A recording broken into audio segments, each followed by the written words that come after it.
All right. Welcome, everybody, to another episode of Sales Pipeline Radio. I'm your host, Matt Hines. Thank you so much for joining us on another Thursday as we get close, Joe, to the end of the month, end of the quarter, end of the first half of the year. How is 4th of July 2 weeks from today? It feels like things are going crazy fast. But if you are joining us live on Sales Pipeline Radio today in the middle of your workday and work week, thank you so much for being part of this. You could be part of the show today. If you are joining us live on LinkedIn, if you have a question for Joe or myself, if you have a comment, if you have a rebuttal on what we're talking about, it is all welcome. Please throw that into the comments of the show. We will see those. We can reference those. We can call out your comment. We can put those up on screen as well. So if you are watching live, definitely want to make you part of the show. If you are listening and watching on demand, thank you so much for subscribing, for downloading. Always appreciate everyone who's checking out the show. Every episode of Sales Pipeline Radio, past, present, and future, always available at salespipelineradio.com. Very excited to have today joining us the co-founder and CEO of Amplify 10, Joe Parlett. We're going to talk today about AI and sales, what's been promised, what maybe hasn't been delivered, where we think we're going with AI, and how it's going to impact B2B selling both now and moving forward. Joe, thanks so much for joining us today. Yeah, glad to be here. Thanks for having me. So there's something about the innovation curve, right? Pascal Finette talks about the fact we look at the past, and the innovation we have experienced doesn't feel nearly as steep as it actually was. And we look in the future and we think innovation is going to be far steeper than it actually will be or will feel. 2 years ago, I was told that by now, BDRs would be extinct, that we would no longer have inside sales, that we would no longer have a certain function of sales. And certainly, I think the BDR role has shifted dramatically in terms of what's working in the last couple of years, but it ain't extinct yet. So I think it's a good example to me of the fact AI is and will continue to innovate and disrupt a lot of what we are used to, but it won't always happen as fast as we want, and it won't always materialize in the way that we expect. So would love to have you just introduce yourself in that context of what you're working on, and then how you're thinking about the role of AI for sales and marketing teams today. Yeah, thanks, Matt.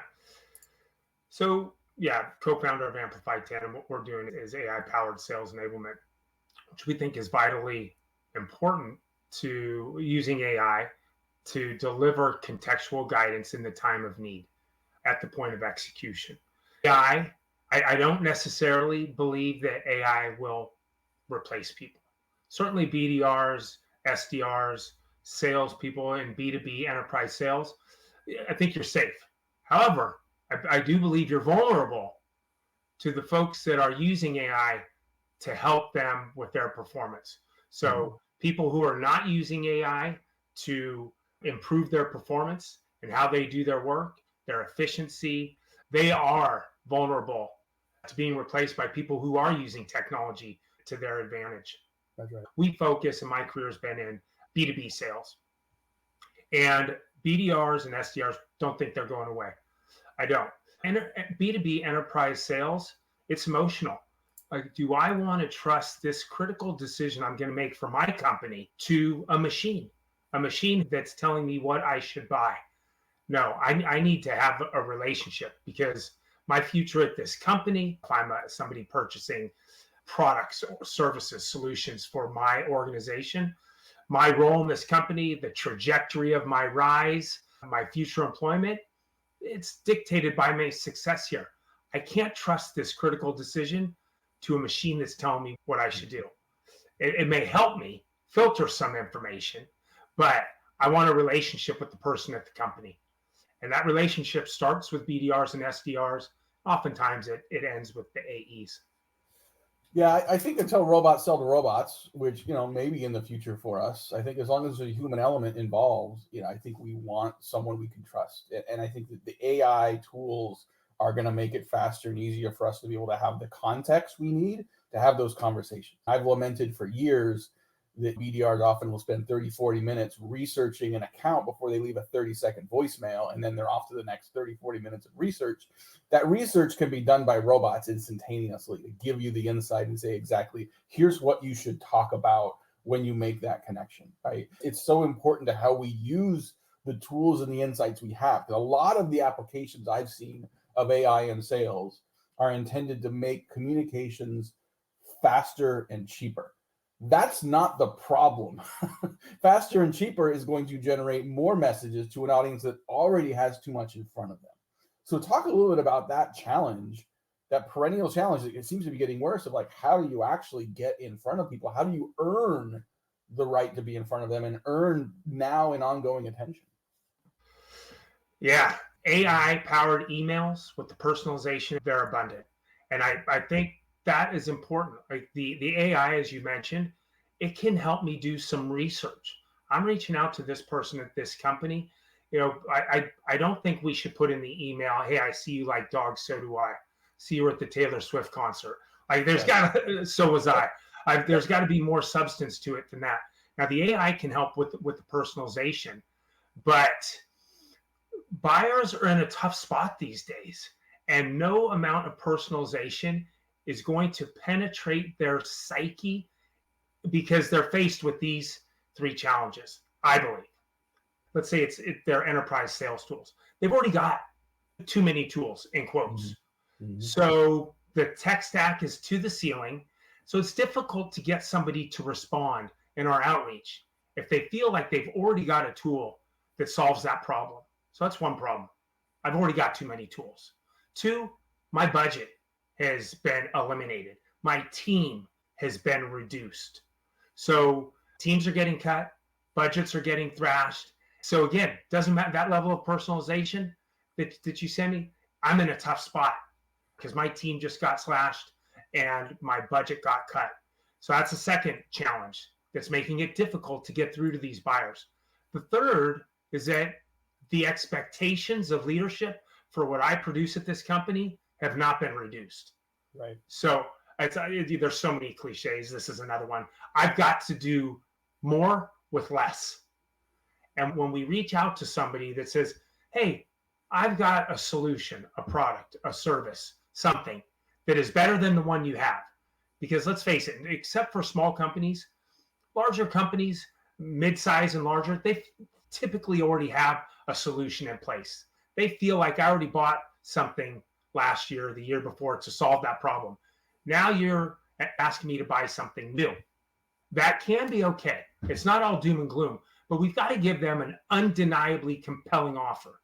Because when they hear from us, hey, I've got a solution, a tool, a service that's better than the one you have, in B2B and enterprise, what they also hear is, wow, expense, time. I don't have time. I don't have money. That sounds interesting. But when I hear that, I also hear implementation, expense, long timeline, expense.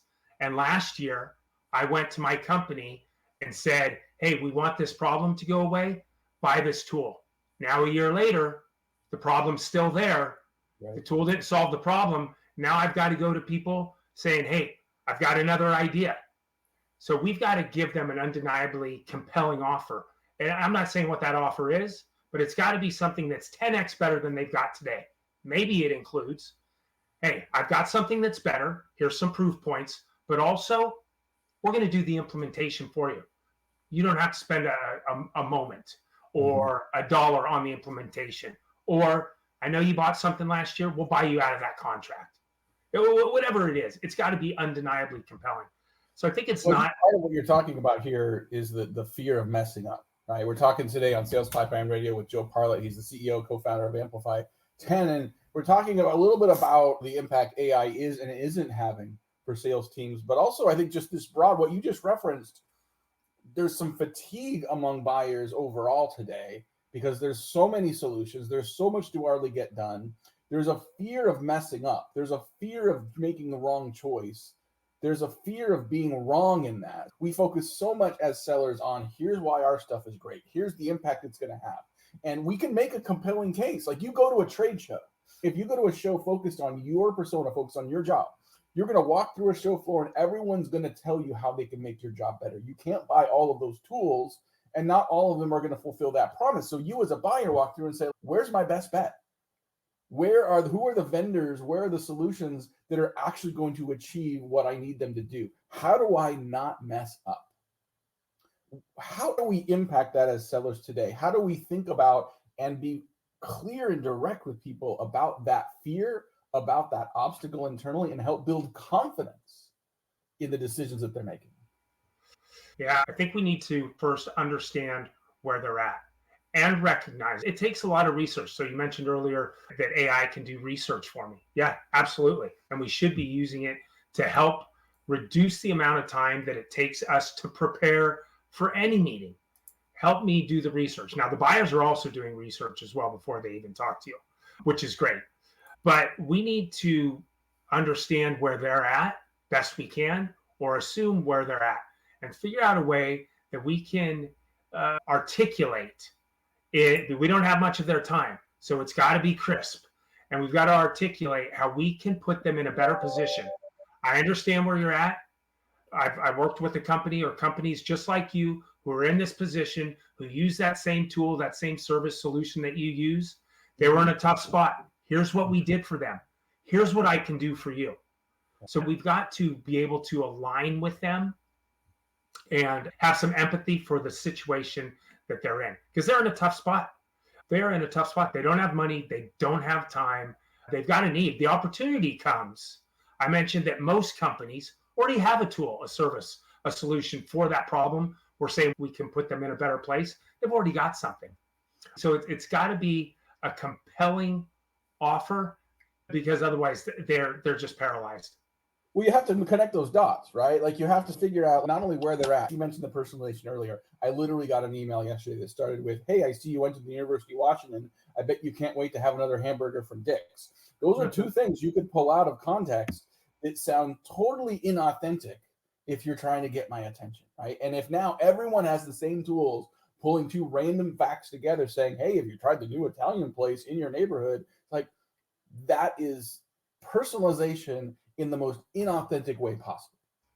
How do we fix that? How do you use the information that's available to us, the greater and greater volume of information and insights around a prospect's interests, priorities, and intent, but do it in a meaningful, authentic way? Yeah, I'm going to touch on that. Even though at most companies, larger than the very small SMBs, they got, or they feel like they've already purchased a product, a service, a solution to address that problem that I say. So where's the opportunity? Everybody already has a tool for everything. They've got a sales enablement tool. They've got an ERP. They've got a CRM. They've got an electronic signature tool. Where's the opportunity? The opportunity is because there's a lot of disappointment with those. Now, getting somebody to replace ERP, that's a daunting task. But fortunately, the opportunity lies for us in that everything pretty much is as a service now. Vendors are constantly being evaluated. And there is a lot of disappointment with these enterprise solutions and services. That's where the opportunity is.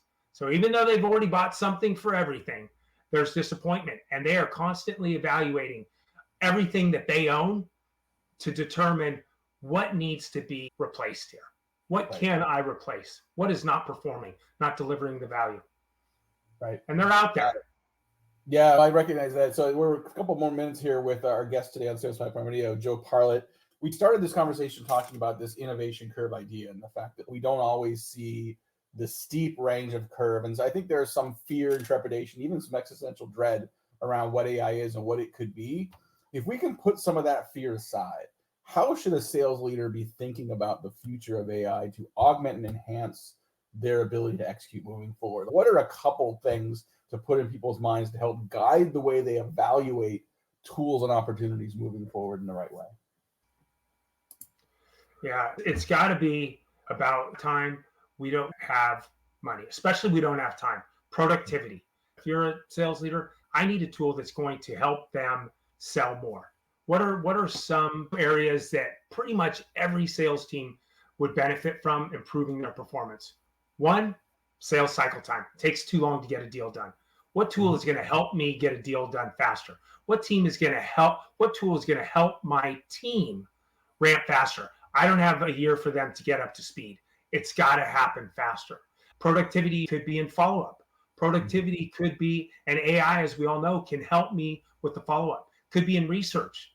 To be firing on all cylinders, performing like a top rep, I should be doing research and preparation before I talk to this company, this person. It can help 10x with that. You've got to use AI in that way to do your research and preparation. So those are areas that I think we've got to be examining AI, and it's out there. It is available for us to take advantage of right now. But those are the lenses I think that we need to look at AI. How will it help me with productivity and performance and Absolutely. speed? To summarize that, find and focus on what the primary constraints are for your customer.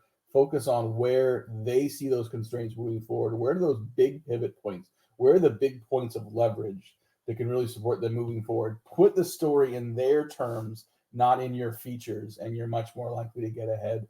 Joe, I appreciate you joining today. Where can people learn more about you and learn more about Amplify 10? Yeah, thank you, Matt. It's been great. So you can go to our website, www.amplify10.ai, and a little bit about Amplify 10. It is AI powered sales enablement delivered at the point of execution. So AI to ignite 10x sales performance. I appreciate you sharing that. And I think everyone watching is trying to figure out there's so much frothiness and so much noise around AI, so much innovation. Where do you start? What do you challenge with? What are those constraints? Where are those pivot points? So good conversation today. Joe, thanks again for joining us. Yeah, I appreciate it, Matt. Great to see you. Thank you. All right. Well, thank you everyone for watching. Thank you everyone for being here. If you missed this or want to see it again, we'll have this available on demand at salespipelineRadio.com. Thanks again, everyone, for joining and watching. We'll see you next week at Sales Pipeline Radio. Take care.